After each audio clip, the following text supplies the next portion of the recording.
ग्राम पंचायत रलिया में NTPC dam के पानी में डूबी खेती, किसान हुए परेशान। डैम के बैक वाटर से खेतों में लगातार पानी भरा रहने के कारण किसानों की मुश्किलें बढ़ गई हैं। खेत दलदल में तब्दील हो चुके हैं, जिससे ना तो खेती हो पा रही है और ना ही ट्रैक्टर खेतों तक पहुंच पा रहे। किसानों का आरोप है कि कई बार प्रशासन से शिकायत करने के बावजूद कोई ठोस कार्रवाई नहीं की जा रही। डैम के पानी से प्रभावित इस इलाके में किसानों की सैकड़ों एकड़ जमीन दलदल में बदल चुकी है। खेतों में लंबे समय से पानी भरा होने के कारण किसान खेती नहीं कर पा रहे हैं। हालात इतने खराब हैं कि ट्रैक्टर और किसी उपकरण खेतों तक नहीं पहुंच पाते।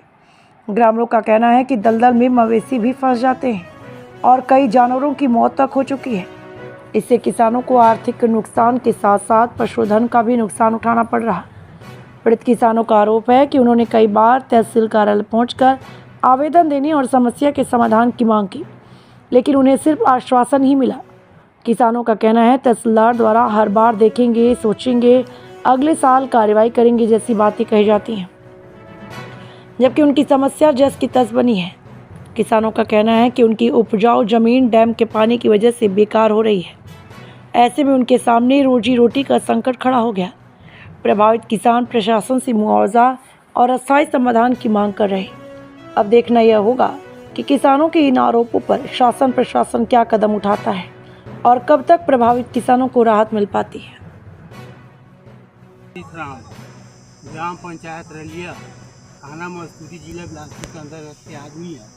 तेमा हमन की जमीन दलदल मस्त 85 किसान के फंसे, वो तो बात अलगे हो गई।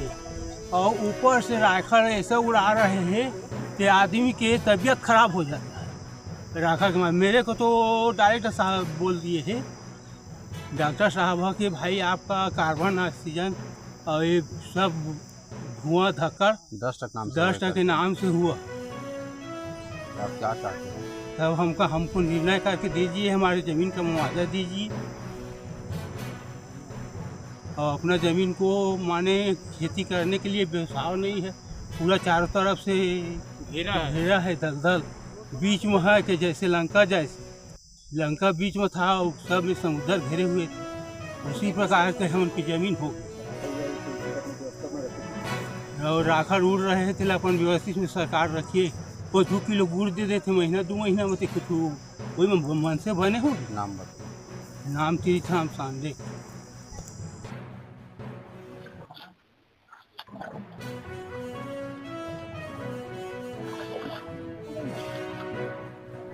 क्यों आ रहे हैं? दलदल पानी से इसलिए आ रहे हैं क्योंकि हमारा जमीन दलदल, मतलब पानी के उस पार हमारा जमीन है और वो इस पार से उस पार हम लोग जा नहीं रहे हैं। इतना पानी, डैम का पूरा पानी इधर आ रहा है और आने के बाद हम लोग का खेती भी नहीं हो रहा है। इसके साथ साथ वहाँ आवेदन देने जब जाते हैं, तहसीलदार मैडम पास गए थे तो उन लोग, तहसीलदार मैडम बोल रहे थे कि इस साल आवेदन नहीं लिया जाएगा, अगले साल हम लोग सोचेंगे, देखेंगे।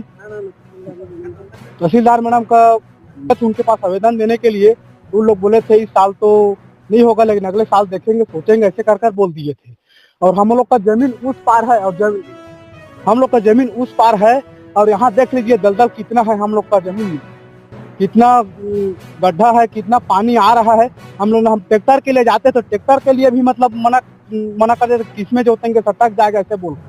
ट्रैक्टर वाले लोग भी नहीं आते, बैल भैंस तो ऐसे ही सटक जाते हैं। तो जानवर लोग कई तो मर चुके हैं। आगे मांग पूरी नहीं हुई तो आगे हमारी मांग पूरी नहीं होगा तो हम लोग आंदोलन करेंगे, हड़ताल करेंगे और जब तक हम लोग का मांग नहीं होगा तब तक ऐसे हम लोग चलता रहेगा। वीरेंद्र कुमार पात्रे। मेरा नाम जलवती कुमारी पात्रे है। मैं दलदल प्रभावी किसान की बेटी हूँ। आज हम लोगों का तहसीलदार मैडम नहीं दे रहा। हम लोग आवेदन दिए हैं तो बोल रहे हैं कि इस साल दलदल नहीं दिया जाएगा, इस साल कबल से खेत सूखा है बोलकर नहीं दिया जा रहा है। एनटीपीसी वाले लोग सर्वे किए हैं, इस साल कार्ड दिए हैं और एनटीपीसी वाले लोग बताए हम लोग क्या करें। अगर 10 दिन में कबल से मुआवजा नहीं दिया जाएगा तो हम लोग सभी किसान, बाल बच्चे, किसान सियान, हर चीज हम लोग मरने के लिए तैयार है, जीने के लिए तैयार नहीं, मरने के लिए तैयार है। जब हम लोग को पैसा नहीं दिया जा रहा है, हमें हमारी खेती में हम लोग को पैसा नहीं दिया जा रहा है तो क्या मतलब हम लोगों को गोदनामा लिए के? अब लोग बताइए। मेरा नाम लाकेश पटेल मरार है।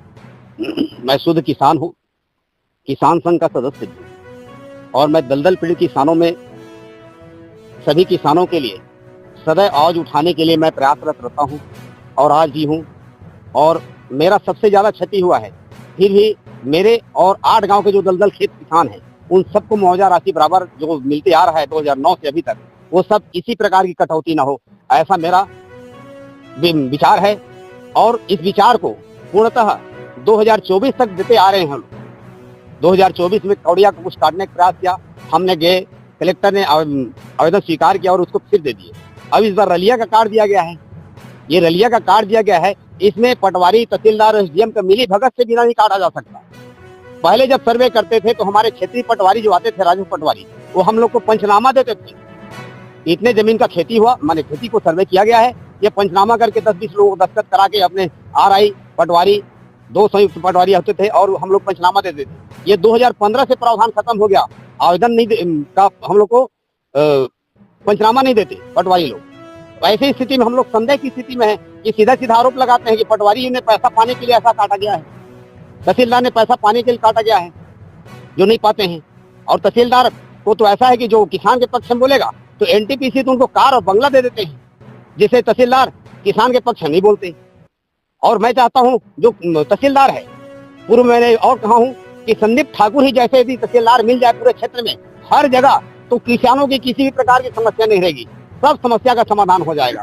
क्योंकि संदीप ठाकुर वो है जो खेत में आकर के सर्वे करते हैं, न कि अल्लू पंचू के भरोसे सर्वे में ध्यान देते हैं। और अभी उस समय खेत में सर्वे होता था, आज की तारीख में एनटीपीसी एक ड्रोन से सर्वे करता है। ड्रोन से सर्वे करने पर तो सभी खेत सूखा दिखेगा, और वहां जाकर बैठ करके नक्शा देख लिए राजस्व विभाग का और ये सूखा काट दिए, ये गीला इसको दे दिया जाना चाहिए। कई खेत ऐसे हैं कि बाढ़ के पानी में छोटा सा नाली जो आप देखे हैं, ये छोटा सा नाली का पानी बरसात में हमारे पिताजी धान काटते थे और धान सर में जाकर के नाली बनाए थे, और जैसे दलदल शुरू हुआ तो नाली जो है नाला को धारण कर लिया, जो आप देख रहे हैं। अब से खेती करने के लिए किसी भी खेत में जा सकता नहीं गाड़ी, रास्ता तो यहीं से है। अब किसी को जो परेशानी है उसको ठाकुर साहब जो गौर किए थे, ऐसे आज के अधिकारी गौर करें तो ये सब किसानों का बार बार परेशान होना और कई बार चक्कर लगाना, ये सब दूर हो जाएगा। अब इसमें क्या है, सबसे बड़ी समस्या किसानों को, जो साहब ने कहा था कि 2009 में नवंबर दिसंबर हर साल में धान कटाई मिसाई समय मिलना है, ये तय हुआ था। लेकिन इसको 2018 से ऐसे लोग किए कि आज 7-8 महीने लंबित कर दिए।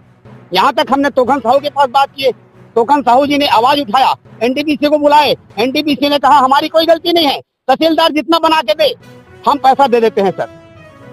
ऐसी स्थिति में एनटीपीसी कहाँ गलती है, जितना गलती है राजस्व विभाग के अधिकारियों की गलती है। और इसी कारण मैं आज तक 2002 से आवेदन देते आ रहा हूँ, 9 से हम लोग मुआवजा मिल रहा है, लेकिन मैं कभी एनटीपीसी को आवेदन देने नहीं गया हूँ, आज तक नहीं गया हूँ। आज तक एनटीपीसी के पास मैं नहीं जाता आवेदन देने, राजस्व विभाग के पास जाता हूँ। मैं राजस्व विभाग की छाती में चढ़ने का प्रयास करता हूँ। और ये 10 दिन के अंदर में, अभी हम कल जिलाधर दर्शन में गए थे, जन दर्शन में आवेदन दिए हैं, महोदय ने स्वीकार कर लिया है, एसडीएम पास जाके चर्चा कर लेना बोले हैं। और ये 10 दिन के अंदर हम लोग का कटा हुआ मुआवजा नहीं मिलेगा तो 11वें दिन बड़ा आंदोलन होगा, जिसकी रूपरेखा को आपकी जानकारी दी जाएगी।